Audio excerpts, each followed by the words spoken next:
Shalom uvracha, my holy friends. We are in this fascinating part of the Jewish calendar called the Omer, the second night of Pesach, the second night of Passover, all the way until the holiday of Shavuot. Let's dive into it. Now, here is why this part of our calendar is so fascinating. So if you watched the other video, we talked about how to make this counting of the Omer meaningful, right? Each night we count the Omer, or each day we count the Omer, but we also try to make each day count. However, the period of the Omer is also this period of mourning, right? We do mourning rituals, which mean that we don't get our hair cut, we don't shave our beards, which is why I look a little scruffy and gross during this part of the year. We don't go to live music, we don't do anything that will give us too much joy, and most importantly, we don't get married. And why this is so fascinating is because even though we've been doing this for a really long time, no matter what anyone tells you, we're not actually sure why we do it. But there are three different theories that I find pretty poignant and maybe all kind of related to one another as to why we uphold this tradition today. So the first theory we can call the Rabbi Akiva theory. It's probably the theory that you heard in Hebrew school if you grew up in a Jewish religious home. This is the theory that says that according to Masechet Yevamot in the Talmud, that Rabbi Akiva, one of the greatest rabbis of all time, had 12,000 pairs of students. It's 24,000 students that from the period of the Omer, from the second night of Pesach until the holiday of Shavuot, tragically died. And there are a lot of different theories about how they died, but the Talmud itself said that they had diphtheria and that this illness, the sickness, came because they didn't respect one another. But regardless of how they died, the tradition is that because we are mourning the loss of Torah in the world, these 24,000 students who could have been great rabbis or great teachers of Torah, we continue to mourn their passing today.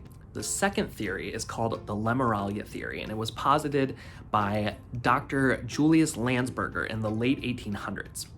Now, this theory has its roots in the writings of Ovid, who says that the Romans, during their occupation of Palestine, when they controlled that territory, brought about a tradition and disseminated that tradition of never getting married during the month of May, because it was this period of their calendar known as the Lumeralia, which the belief was that anyone who had died was risen and roamed the earth for 30 days during May. And you would never get it married because it would be a bad omen to get married during this terrible period.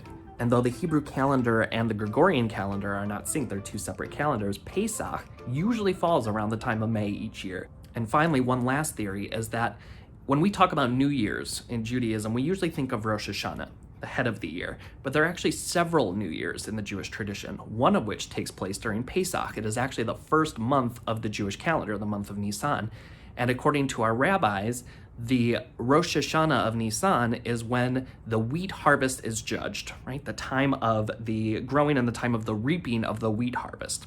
And not so coincidentally, the holiday of Shavuot is considered a Rosh Hashanah. It is considered a new year for the judgment of the trees, the produce, the fruit, the vegetables that come from the harvest. And we have sources from different rabbis, especially rabbis in the Middle Ages, that say that we should be extra cautious. We should be in a period of mourning where we should actually try to cry, right? Our tears represent the fertilization of the soil, the giving life to the soil, that we should have a good harvest in the spring.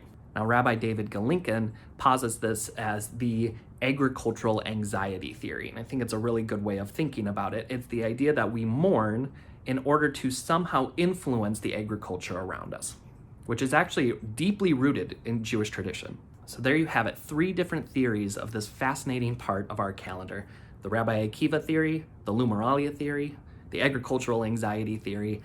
Fascinating, incredible different ideas about this period of our calendar. But the question back to all of us is, what makes it meaningful to us?